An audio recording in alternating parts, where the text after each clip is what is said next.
Harold Bergman, Jewish shamus and World War II vet, is ready to settle down with his high school flame. When a society lady offers a job too simple, Harold winds up neck deep in a 25-year-old murder tied to a dead gangster and secrets no one wants unearthed. Just as the dust settles, a regular job with an insurance outfit drags him into something darker and more sinister. Now the dead are whispering and the living are lying. He'll need the strength of his 5,000-year-old religion to survive the wickedness of the past. The Crop of Wickedness, Volume 3 of the Wichita Chronicles. Release date, October 8th, 2025. The past has come to harvest.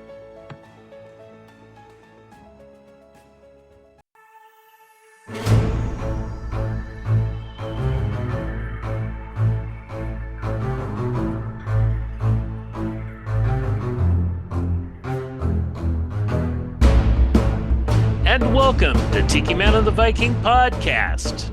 He is Tiki Man. I am H.B. Burlow, the historical crime fiction author of the Ark City Confidential series, as well as the Wichita Chronicles series, including the latest, The Crop of Wickedness, Volume 3, coming out October 8th. He, of course, is the Viking. I am William Bryan Johnson, author of Hell to Pay, The Dark Cry of Aristid, and Middle-Aged Man in a Trash Can. And your book is getting ready to come out very, very soon. Ooh, 2 weeks from today, but whenever this comes out, we don't know if it's a week from today or if it's on the day of or whatever, but it's coming out October 8th, so that's all that counts. That is. And we have a special guest tonight. And our special guest comes from right close to us in Oklahoma. D.E. Chandler is a horror and dark fantasy author from Sapulpa, Oklahoma. She's a writer who wears a lot of hats, loves a lot of cats, and is currently working as the executive director at Creek County Literacy Program, where she works to promote literacy in Green Country. She's also the grants director for OWFI, where she is getting things ready for this year's online writing workshop series.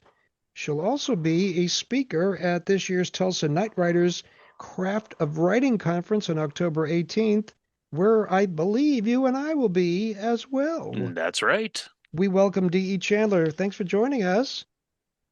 Thank Welcome. you, guys. Glad to be here.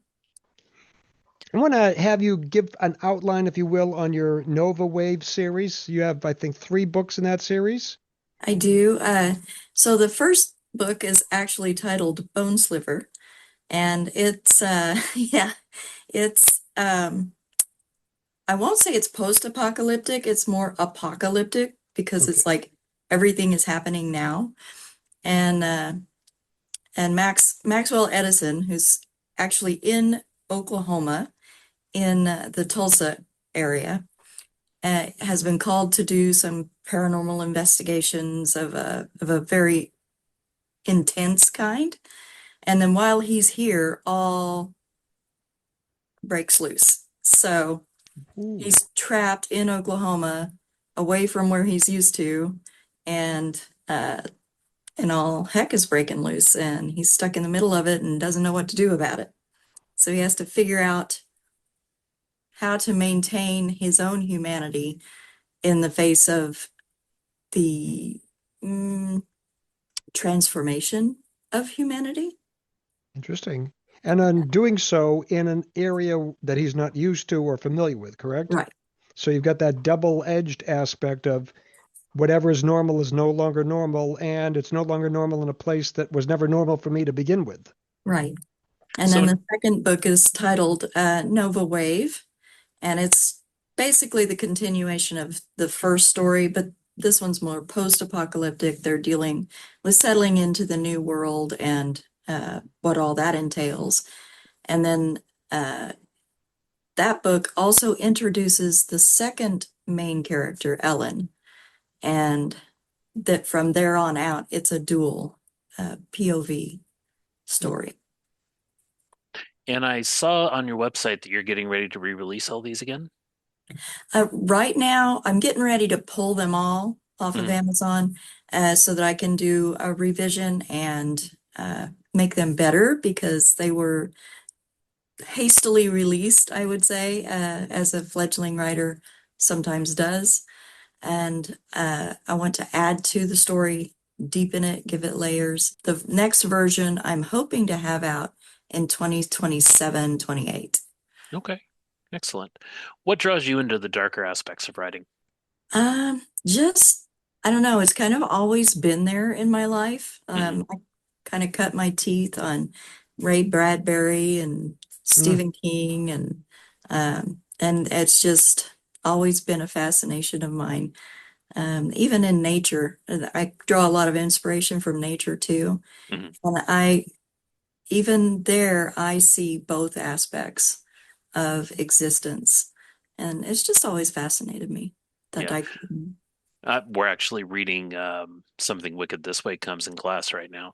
Oh Yay. my. Oh And my. it's so funny because I used to read Halloween Tree, and the two novels go together so well. There's so many things I see repeated in the novels that he reuses. That's kind of interesting. Yeah, he likes to reuse themes and bits and Hmm. pieces. I Yep. love Is it ironic that some of the nicest people with the dearest hearts write darker things? I mean, it would be easy to say, Ted Bundy was a really great author and he wrote really sick things, but I don't think it happens that way. I see a lot of people that I know that write dark fantasy, horror, are actually nice people that are able to tap into something. Does that make sense? Yeah, kind of. I get that sometimes. I'll tell somebody that I write horror and dark fantasy, and they're like, "But you seem like such a nice person." And I had a college professor that did that, and they stood me up in front of the whole class. Doesn't she seem like such a nice person? And she writes horror. Oh, I should be writing YA with unicorns, right? Yeah. Well, I've been told that some of my horror is kind of YA, and some of my YA is pretty horrific. So Oh, my. Do you seem to write more for a YA crowd, or are you more of an adult writer? I'm more of an adult writer now. Hmm. But when I was first told that, I was just coming out of that age group, and it was hard to grow my characters up from what I had come to know. Hmm. Um, the Nova Wave series brewed in my mind for over 20 years Oh before my. I Oh actually my. wrote it Mm. down. It started out as they were FBI agents investigating the paranormal. And then the X-Files came out and I lost it. I was just like, There you go. Yeah, ah. we're done. But Yeah. then I finally realized that my story is not the same as Chris's Hmm. Right. story, Right. and Of course. it can play out in a different way. But they were still young in mind, my characters, because I was young in mind. So, then 20 years later, I have to grow these guys up and make them full-fledged adult characters, and that was kind of challenging. Was it always your intention to have the two POV main characters? Yeah, it started out as dual POV. Okay. It wasn't done well back then. But yeah, it was always Max and Ellen, you know. Okay. They were always a pair. Are you working on anything else other than these revisions? Because I imagine these revisions are still going to take a certain degree of time.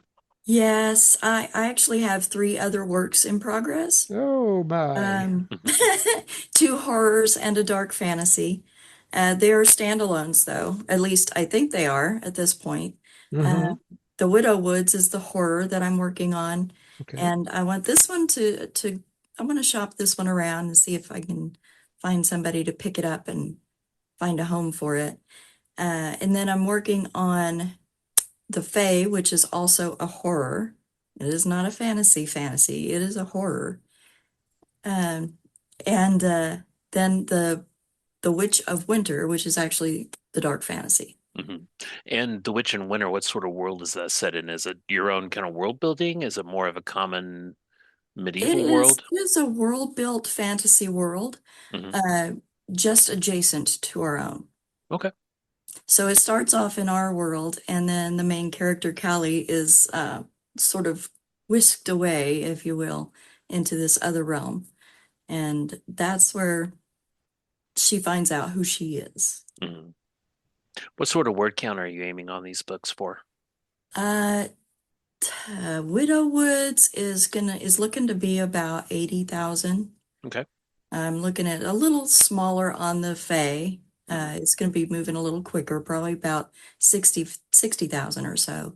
And then The Witch of Winter is still way up in the air, but I think it's going to be a hefty book. Yeah. It Oh, feels like a tome. Now, you said it's just going to be a one-off. I do believe so. Okay. It just depends. The Witch of Winter has a little more capacity for building out Hmm. right. if the world was to be something that folks wanted to dwell in a little longer. I could possibly work that into more books. Well, it Yeah. also seems too like if you're going to take the time to develop a world, why Yeah. just have it as a one-off when you can reach forward or in backward, as what Brian is doing right now with one of his fantasy novels, working backward. I mean, Prequels. not that we're trying to encourage you to write a couple of 100,000 word books, but hey, if it goes Yep. right. But yeah, once the world is there, then it's kind of hard not to step back into it at some point, probably. And that's been my problem is I create these worlds and I start finding and figuring out things and it's like, ooh, that needs a story. And ooh, that'd be fun to write about. Mhm. And yeah, they kind of take a life of their own. With the Fae, are you going to do some of the darker aspects of the Fae? The Fae is, well, you could say that. The Fae are in this novel are the monsters that came out of that preternatural darkness. Mhm. They are the thing under the bed. They are the things that we feared. And yeah. I'm laughing because I did a Comic-Con recently and this person in full costume came up to me and she looked at me and she said something and it was a riddle that I ended up answering and she didn't realize was a riddle. And she goes, "Oh, you get a prize." And she took out this pouch and it had all these little trinkets in it. And she said, "What would you like?" And I just took this crystal heart and I realized I said, "Oh, I just made a deal, didn't I?" Oh, Yes. jeez. I already got Uh, kids, so it's too late for firstborn, although she's upstairs right now. don't let her hear this. Don't let her hear this. Well, the funny thing is the other child's named Morgan, so I mean, King Arthur Ah, there tells, you go. yeah, There you go. Right there you Morgan of the go. Fae. What are you going to be speaking about at the Tulsa Night Writers conference? So the workshop that I'm doing for the conference is atmospheric writing, Oh, because okay. that's a thing that I've always been drawn to. That's why I studied the Gothic in school, and I really, really love the depth that some fantasy and horror gets to with atmosphere, especially like the Gothic horror. I like that atmospheric quality more than probably anything to do with gore or uh, other kinds of like body horror or stuff like that. Hmm. Who are some of your favorite authors in that genre? Um, I mentioned Stephen King, believe it Hmm. or not, but Poe is still and Hmm. probably will always be very close to my heart Hmm. because he could nail that atmosphere with so few words. Hmm. He could nail it in such brevity that it just takes the breath away.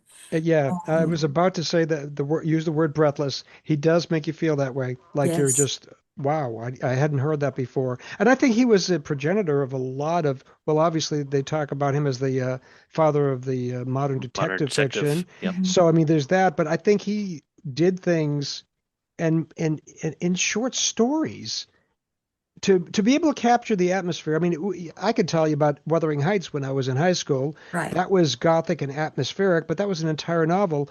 Poe, you're right. In the brevity of his work, is able to capture something that's dark, sinister, and non-specific. You Right. get a feeling without it being detailed and outlined. And that's one of the things because it's so very Subtle? it is subtle. It's almost insidious, Mm. No. for Good Yeah, lack now word. of a that's a better word. There you word. go. Hmm. Yeah, yeah. Um, it's kind of insidious in the way that it's in each of the parts of story, which I'll go over in the workshop, of course, but like word choice has a lot to do with the atmosphere. Gosh, there's so much. Hmm. Now, without giving anything away from your presentation or discouraging people to come down and visit all of us in Tulsa, Yes. can you give an example of atmospheric writing in, I don't want to say non-traditional, but I mean in genres that people don't think about as useful for atmospheric writing? We could talk about Gothic and fantasy and horror. Where do you see other elements of atmospheric writing in other genres? Romance. Hmm. Okay, all right. Romance. Jane Austen. If you read Jane Austen, you know you're reading Jane Austen. You know, she's got that, her voice is her voice. Okay. But Okay. also there it lends something to the atmosphere of the piece. Like you know where you are in that story, you know when you are, you have a feel for the kind of environment that is there and how every character interacts with each other. All of it kind of blends together to build that atmosphere. It's almost like a rope or a lasagna, There maybe. you go. That would be my analogy. So, do you have a second presentation, a second workshop that you're going to be Just doing? the one. Wow. Yeah. Okay. Right. Well, we'll look forward. I just hope it doesn't conflict with ours because I'd like to come to that one, but we'll find out on the schedule once we're able to get that. Um, and of Tell us, course, you go go on. ahead. Oh, No, no. tell us about some of the literary stuff you're doing down in Oklahoma. Yeah. Literacy. Yeah. Yes. Um, well, I'm currently the ED at Creek County Literacy, and we help people to read. That's our basic mission, is to help every child and adult in Creek County to read through tutoring, technology, and health literacy outreaches. That's the mission Wow. statement. And beyond that, we do things like health literacy, where we help people make better decisions for their health, learn to navigate all the crazy information that's out there. We're working on building back in digital literacy. We got ESL classes. Hmm. We're bringing in GED classes, and we just really want to make this a resource for those who need it. All the programs here are free. There's no Wow. charge for any of it. Excellent. Wow.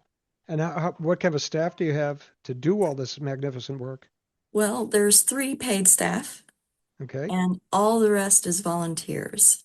Wonderful We have people. upwards of 40 volunteers that come in Oh, and help tutor and do things around. And I don't know where we would be without our fantastic volunteers. It's absolutely. just, they're amazing. What's the size of Creek County? I mean, how many people are we talking about that you're able to reach out to? Oh, golly. I would honestly have to look into that. I can't remember right off the top of my head what our population is. Wow. Amazing, though. But Amazing. it's a big, big county. And we're in, I think, 9 schools here. Okay. Oh, good, good. And of course, you're the grants director at OWFI, Oklahoma Writers Federation, Inc., that we've Yes. attended regularly for quite some time. Tell us about being the grants director. Well, I still feel like I'm getting my feet under me, but at least now I do feel like I'm getting my feet like under me. And this fall I'll be taking up the workshops, at least hosting them. I'm hoping to get people to volunteer to maybe lead a workshop Oh, oh my, oh online. my, oh my. Well, that'll Uh, be that'll be discussed offline, folks. That's not part of the podcast. But yes, you certainly can reach out to us. Absolutely. But yeah, it's been fantastic, really. This past conference was, I mean, you know, the bee's knees. It was Oh, amazing. yeah. Yeah, yeah. Well, it was because of that that Brian was able to reach out to Jim Butcher and secure an Mhm. interview with him. So we had him on our show, and he came across, as he said at as a keynote, he came across as a teacher more than as an author trying to sell books. Mhm. And his demeanor was engaging. And that's the one thing that is comforting when you go to a conference and the speakers there, the big speakers, the names, act as though I'm with you as Yeah, opposed to I'm above you. That yeah. is gracious, generous, and it is helpful for Mhm. those of us who are trying to get better. So that was great.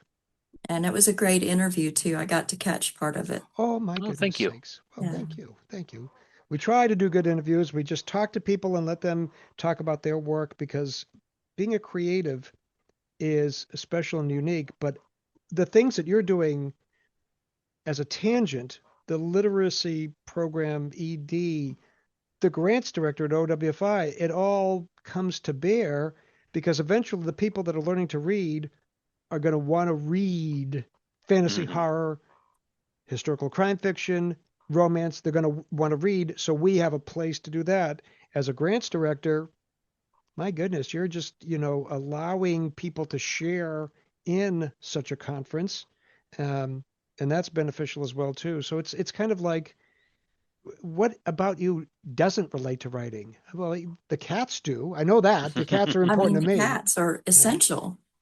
Okay, so you did reference that you wear a lot of hats. You're wearing one right now, and if this winds up on the YouTube channel, we'll be able to see that. What other hats do you wear, literally or figuratively? So most of them are figurative, though I do have a few literal hats. Okay. Most of them are figurative. I have a YouTube channel. Okay. I'm building a homestead where I'm hoping to be able to host writing retreats. Oh, cool. Golly, let's see. We got the writing, we got the crafts, we got the homestead, we got the YouTube. The We got the cats. full-time job, the daytime job, Right. the speaking gigs. Right. Now I'm Right. starting to get some speaking gigs. It's a lot of hats. There you go. There you go. Is That's there And any? editing. Oh, okay. So you're doing editing on the side? I'm building my editing. I was a co-editor for the Red Earth Review when I was at Oklahoma City University. okay. So I'm trying to build that in as well. Oh, cool. Mini You know, hats. Many hats. Many hats. And okay, and lots a lot of cats. How many cats inhabit your homestead? Currently 3. Mm-hmm. There have been more over the years. And once the new house is built, because we've demolished our old house Oh, and are now getting ready to lay the foundation for our new house. okay. Once we get that built, I'm hoping to have a few more maybe. Okay. Okay. I tease my husband all the time about maybe being a black cat rescue. And, and he rolls his eyes, of course. What are ultimate goals as a writer? I know you want this new series to be more fully developed. You've got the 3 more works in progress. What are your ultimate goals as a writer?